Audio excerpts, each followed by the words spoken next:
Hi there, Gemini, and welcome back to Star-Lordess Tarot. This is your tarot forecast for the month of January 2021. Can you believe it? Wow.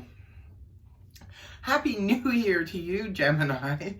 So let's get started on your reading. This is the monthly, so I have the overall card, and then we're taking it down week by week for the 4 weeks. So let's get started. Your first card, Gemini, is the Five of Swords. Reverse. This is your overall energy for the month. Now, the Five of Swords in the upright position points to the battle. That's the battlegrounds. This is the battlefield. This is where we could have been. Sometimes the battle is within. Remember, these are general reads, so it's different for all of you. Some of you may have had some kind of internal battle going on where it was maybe the heart versus the head, or it could have been you were of two minds of a situation and you didn't know which way to go. So it could have been creating quite the stir and quite the struggle.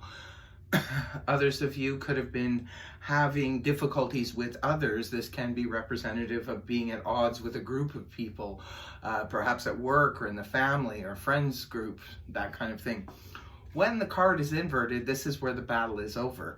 We are no longer fighting that battle anymore. We're putting it to rest. Beautiful energy to have as your overall, because this is where either the battle itself has ceased, or we ourselves have put it to rest and we're just not going to be dealing with that any longer.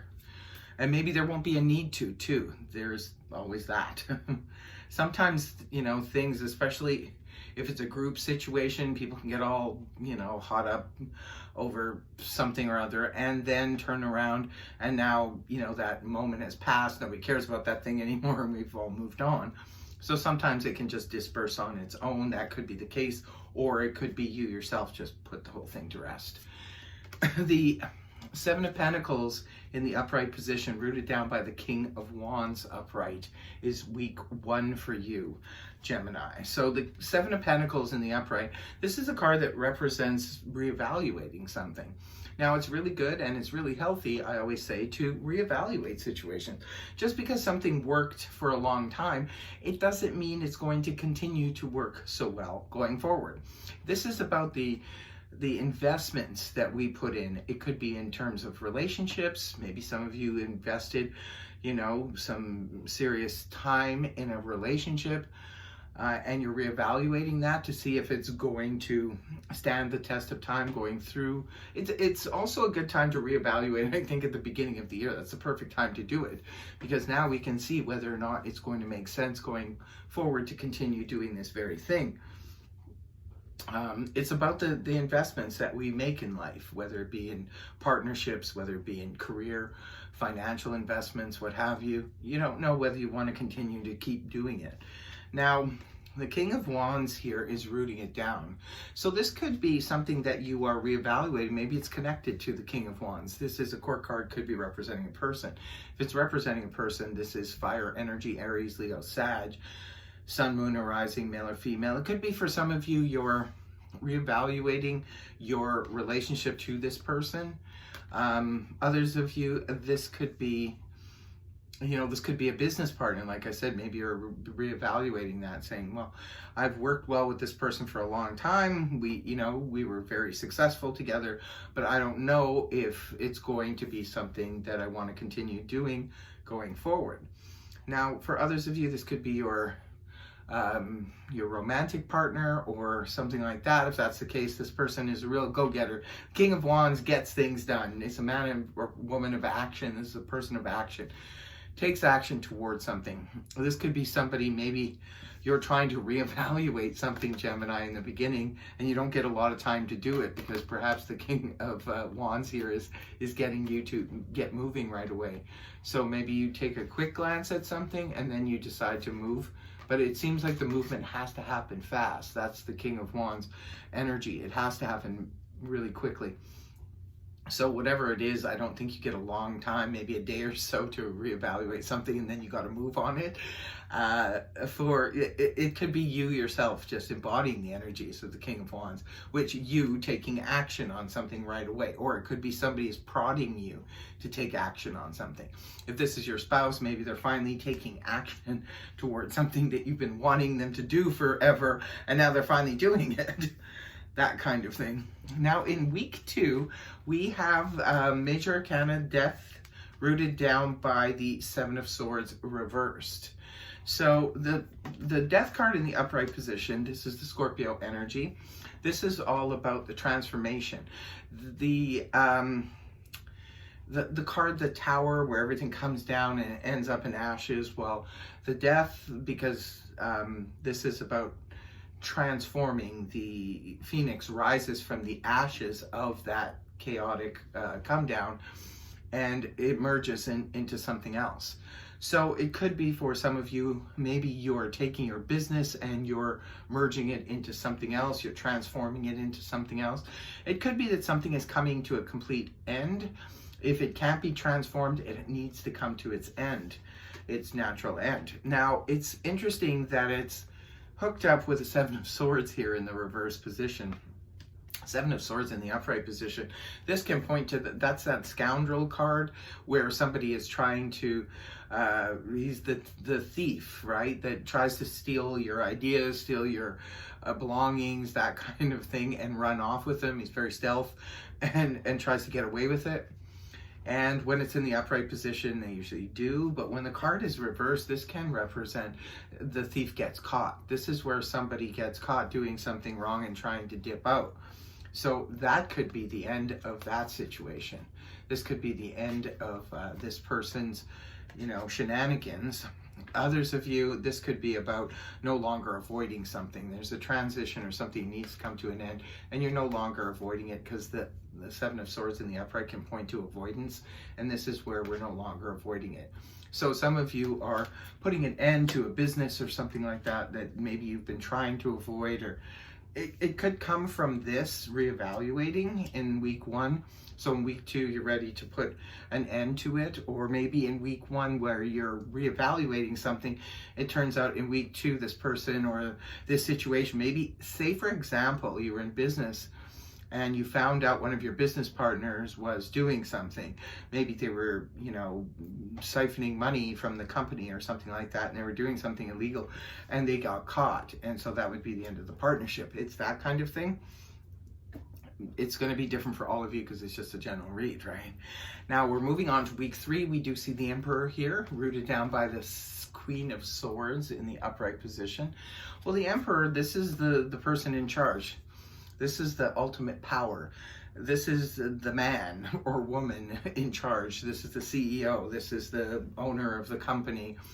This can represent the highest power. This is the matriarch, or the big person in the family. Like this is a power position, a power person. So this is either you, Gemini, yourself, or feeling like the Emperor, and you're feeling like keeping control of a situation because you're ruling in a very strict manner. That's the way the Emperor rules, is very strictly, upholds law, upholds, this could be like, the highest court upholding the law, that kind of thing. With the Queen of Swords here, definitely it could be about a court situation, because the Queen of Swords is a court card, could be representing a person. This is air energy, Aries, Leo, Sag, Sun, Moon, or Rising, male or female. Now this could be someone in a position of power in the highest court, because sometimes the court cards, or the sword suits, represents the law, as we know with the King of Swords can be a police officer and so forth, or military people or government people. So the Queen of Swords can also represent a lawyer or somebody in the legal field. So perhaps some of you are taking your situation to the highest court, the highest law. Maybe you need something resolved. Could be a financial situation, could be something about your business.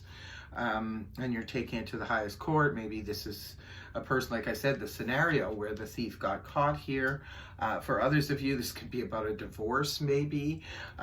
You realize something happened with your partner, and the truth is coming out. The Queen of Swords can represent the truth being spoken. This could be a harsh conversation, especially with the Emperor being there.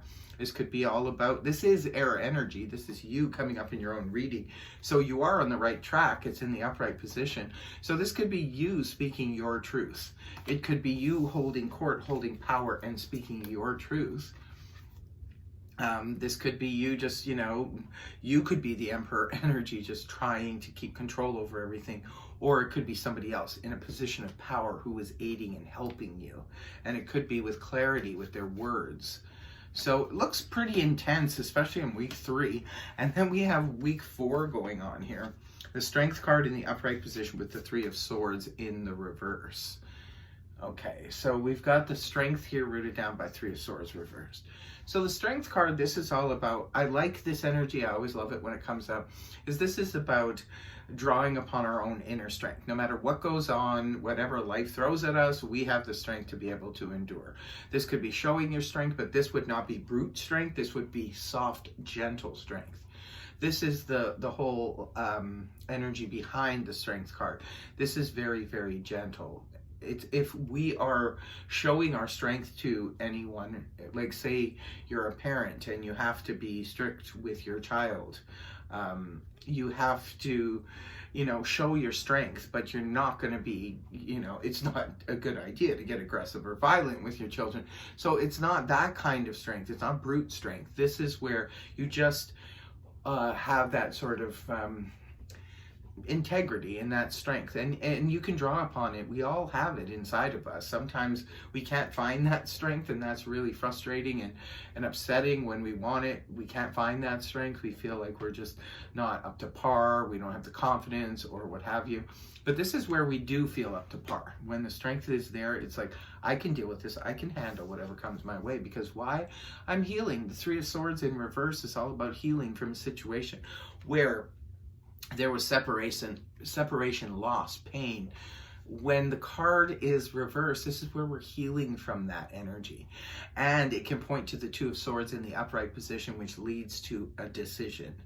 So this is in week 4. I hate to leave you with a cliffhanger here, Gemini, but it looks like at the very end of the month for you, you may be left with a decision after all of this unfolds. Looks pretty intense. There's a few major arcana here. It looks like a few players, but it does look really good. I'm glad to see the overall energy is the battle is over, and looks like something gets resolved here. You start off the month closely looking at something, shining a spotlight on it, and it looks like by month's end it gets resolved. May leave you with a minor decision at the end of it all, once it all unfolds, but yeah, looks like a pretty good month for you. Okay, Gemini, that is your reading. I really hope it helped you. If it did, please feel free to like, share, and subscribe, and I will see you next time. Bye-bye.